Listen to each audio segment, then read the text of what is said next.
So anyone that watches this channel knows that I am, rightly so, deeply suspicious of anything that the government does or says. And when they come out with something new, or someone raises their head above the parapet and suddenly says something that they never said before, they never said that before, brand new, suddenly changed 180 degrees from what they were saying before, I'm like, yeah, that stinks. There's something. What's that? What's that? What's that smell? It smells like bullshit. It smells like bullshit. That's what it smells like. Shabana Mahmood has recently come out with a anti-migration stance. Well, that's what people are saying. And of course, we've got to believe everyone. Their words are more important than their actions. So when they say something, immediately just disregard everything they've done in the past and then start believing what they're saying just now when it's convenient, politically. That being said, I don't want to skew your opinion. I don't want to frame this in a manner that's going to be misleading. Shabana Mahmood on the BBC talking about desperate people fleeing war and persecution as being given a golden ticket and handouts, and saying she's got a moral mission to take that away from them. Indistinguishable from the rhetoric of reform, says Andrew Bainkov. That's a strange name, very strange name.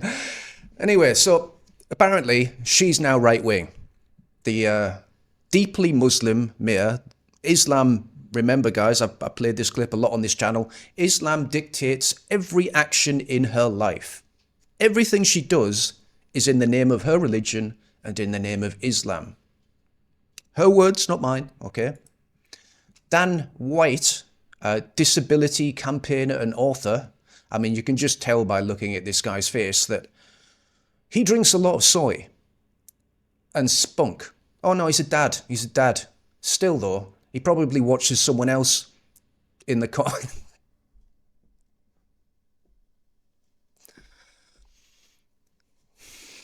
I'm going to try and attack people less on their characteristics, but it's difficult. I just think, looking at this guy, he's the kind of guy that would sit in the corner of his own bedroom and watch his wife get ploughed. Anyway, that's uncalled for. It's uncalled for. Shabana Mahmood is expected to say that the era of permanent prosecution or protection for refugees is over. A refugee, a person who has been forced to leave their country in order to escape war, persecution, or natural disaster. What a horrid, selfish, nasty little country this is becoming. Sure. Okay, well, the framing is on point here. Shabana Mahmood's our new hero.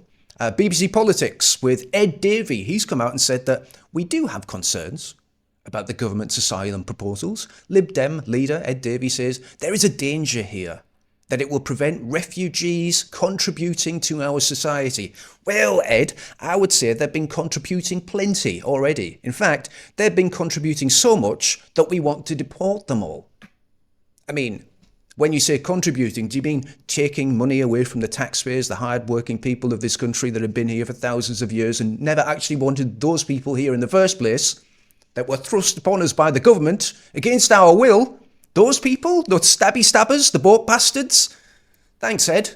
A man of principle, as you can see. Peter Stefanovic, another very interesting fucking name there, isn't it? Anyway, he comes out and says, on Article 8 of the ECHR, in particular, the right to family life, we want to constrain in legislation the way that is applied in immigration cases. Home Secretary Shabana Mahmood tells Trevor Phillips. Who would have imagined we would ever hear this from a Labour government? Well, if the Labour government is the most hated government in history, you would expect them to change tack. And they can't do that with Keir Starmer, and it would be awfully convenient to get a new MP that is, again, a Muslim that is completely dictated in her actions by Islam and the doctrines of the Quran. Well, it would be convenient for some people, maybe convenient for Peter Stefanovic and All of the people that believe the Palestinians deserve to be in Europe for the crimes committed by the British during the Second World War when we, helped Israel. Again, the British people deserve a special place in hell, according to some Jewish people. Anyway, Andy Worthington says, "What a disgrace you are, Shabana Mahmood. You're the daughter of immigrants, but instead of celebrating the huge contributions immigrants make to the UK through stabbings and rapes and sexual assaults and violence and just the degradation of society, you've chosen instead to aggressively embrace the politics of racial hatred and lies. Racial hatred and lies." Meanwhile, you've got some people who claim to be on the right that are now fully in favour of Shabana. We've got Dean here, who says, "I'll be sad to see Shabana Mahmood go when the next general election comes around. I've quite grown to like her." Interesting. And British Peepee, the British Peepee, says that Home Secretary Shabana Mahmood has denied that her plans to clamp down on illegal immigration are racist, instead describing them as a moral mission. I don't know whether that's a negative or a positive. You can decide. British People's Party. I'd have been a little bit more forthright in my views and get that a little bit more clear as to which side of the fence you lie on. Whereas Shabana Mahmood, let's listen to what she actually said, okay? Rather than just judging from afar. On Monday, I will announce the most significant changes to our asylum system in modern times. Wow. Today, I want to tell you why. Go on then. Across Europe, asylum claims are falling. I just want to say this is a very well used, very worn tactic of politicians. They will talk about the problem. Let's see what kind of solutions she's going to offer. Britain, they are rising. In the last 4 years, 400,000 people claimed asylum here. Over 100,000 are housed and supported at taxpayers' expense, putting huge pressure on local communities. Guys, I just want to mention, right, looking at this picture here, have you ever, came into the UK? Because I did it recently. I say recently, about a year ago. Came into the UK through Heathrow, and I went through customs. And as I'm going through customs, I had a bunch of people dressed like this, who didn't look like me, could barely speak English, trying to tell me where I should stand and what I should do with my passport. It honestly felt like I was checking into a completely different country. It was bizarre. Anyway. The previous government had years to tackle this problem. Instead, they wasted time and £700 million on their Rwanda scheme, removing a sum total of... How much money has Keir Starmer given to France? It's quite a lot, isn't it? Hundreds of millions of pounds. Sure. 4 volunteers. This government has been rebuilding. We have record levels of immigration raids and arrests. We have prevented over 20,000 illegal channel crossings. And we have now returned nearly 50,000 illegal migrants.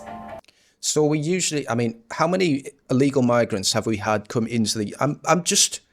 I'm bored, guys. I'm bored of this. We've had more illegals come in than have been deported. And also the people that we are deporting, we pay them to go. We give them money to fucking leave. And then they've admitted what they do is they take the money, they get back on the fucking boat and come right back over. These were vital steps. But we must now go further. Go on then. We need to reduce the numbers coming here illegally. We need to. We're going to. No. We need to. We're going to. No. We need to remove more people who have no right to be here. We will always be a country that gives sanctuary to those fleeing danger, but we must restore order and control. So there's no promises there whatsoever, just absolute fucking bullshit by Shabana Mahmood. So I don't know why people are angry so far, because she's promised nothing, absolutely nothing so far. Let's see what she says here against Peter Stefanovic. Let's see what she says.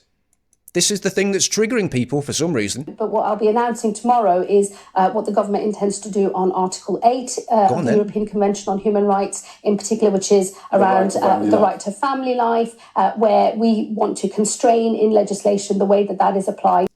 Constrain, not stop. In immigration cases, I think that's the right thing to do, because we've seen an expansion of the way that that right is applied in a way that is designed to frustrate the removal of those that under our immigration rules would not have the right to be in this country. So there will be legislation that will follow in relation to Article 8 and immigration cases. Okay, so again, nothing promised there, just a constraining of current legislation, which means the current legislation will still stand and nothing's going to change. Nothing's going to change. This is, again, I feel like this is another... I've seen the same thing with reform with Mohammed Yusuf, right? He's come out, Mohammed Yusuf, right? So he's come out and he's like the face of reform that's the Muslim that says, yeah, we need to stop immigration. Britain is for British people, although I'm also British, don't be racist. And also, if you are racist, we're going to kick you out the party. And even if you're not racist and you're just called Rupert Law, we're going to try and get you arrested and destroy your life. But yeah, I'm a Muslim and I'm just as British as you. Immigration's bad. Anyway, so the framing around this is always, hey, here's a nice little Muslim that's going to say something around about the thing that you want them to say, but they're not actually going to say anything. They're just going to say a bunch of words that sound nice, and that makes her look better or him look better. And therefore you can trust them, guys. You can just trust them. Trust them, guys. Just don't speculate. Don't speculate. Speculation's bad, guys. Don't speculate. Turn off your fucking brain. Just trust them, all right? Now, let's go. This is Lawrence Fox. And he said, okay, what about these people? You know, this is the England that we've got to deal with. These people are already here, by the way. So how's she going to deal with them? She didn't mention that. Didn't mention that at all. But for some reason, she's been pushed in the media right now as the face of the anti-immigration push. The left are pulling their hair out. You've got people on the right, that some of them are supporting her. And is it all just a psyop? Is it all just them trying to make her sound like she's anti-immigration, when in fact, that's probably bullshit? Because we've got to live with people like this, don't we? This is the scenes right now on the streets of London. These people are here. They're naturalised. They're just as British as you. They were born here, guys. They've got a passport. How dare you try and deport these stabby stabbers? No. That's racist. That's racist. She doesn't mention anything about the problem that's already here, the thing that's killing people and raping people. No, none of that. She just gives some wishy-washy bullshit about, oh yes, we need to start tackling something about constraining some bullshit on Article 8, blah, blah, blah, blah, blah. Nothing is said that's concrete. But what you do want to remember is people's actions, not their words. And their actions speak louder than words, don't they, guys? They speak very fucking loud indeed. They scream in your face! Meanwhile, Shabana Mahmood has said that, I don't know if you guys were aware, there was some kind of attempted coup or something with Wes Streeting. He's tried to replace Keir Starmer. And what a surprise. What a surprise. The Labour Party's full of little twinks and backstabbers. Anyway, so Wes Streeting apparently had some kind of coup, cabinet meeting or something, and Shabana Mahmood has been the one to come out and say, no, that's terrible. You shouldn't do that. I'm Shabana Mahmood. I'm anti-immigration. I'm going to say that, but I'm not really going to do anything. I'm Shabana Mahmood. I'm going to be the new Labour leader. And in Reform, you'll probably have Mohammed Yusuf. And then in the Green Party, you've got that weird gap-toothed Quisling. And his deputy is a very rich woman with a very, very, very rich husband that you shouldn't talk about, who lives in a £1.6 million mansion and an outdoor swimming pool. And then Ed Davey is just an absolute spiv. What else have we got? What else have we got to choose from? The Conservatives? Yeah, we've got a anchor baby. Fucking hell. We're not doing well, are we, guys? We're not doing well. Anyway, so I would just like to say, I don't necessarily believe any of this. I don't think you guys believe any of this, but I wanted to make the video anyway, just to make the point that these people are full of shit. Politics itself is full of shit. And I do see an absolute sustained push for Muslims to be front and centre in almost every political party.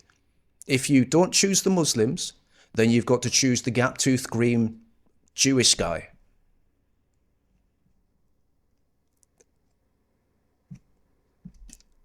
Or Jezbollah, which is another... I mean, we haven't got much choice, have we, guys? I don't know what to do about this. At the end of the day, we've got to vote for a party, but if they're all just converted, if they're all part of the same system, we don't really have a choice. So, what's the end result of not having a choice? Well, I don't know if you've been watching the news about Mexico recently. She built a wall, the Mexican Prime Minister. She built, or president, or whatever the fuck she is. She built a wall outside of her palace, or whatever she's living in. Just recently, the protesters have torn down that wall and stormed the building. And yeah, that's probably what will happen. If the British people don't have a choice, then we've got no choice. And if we've got no choice, then, well, people do what people do, don't they? But I do have a choice, guys. I've got the solution for all of this rhetoric. I've got the perfect response to Shabana Mahmood. Here it is. Deportations are inevitable.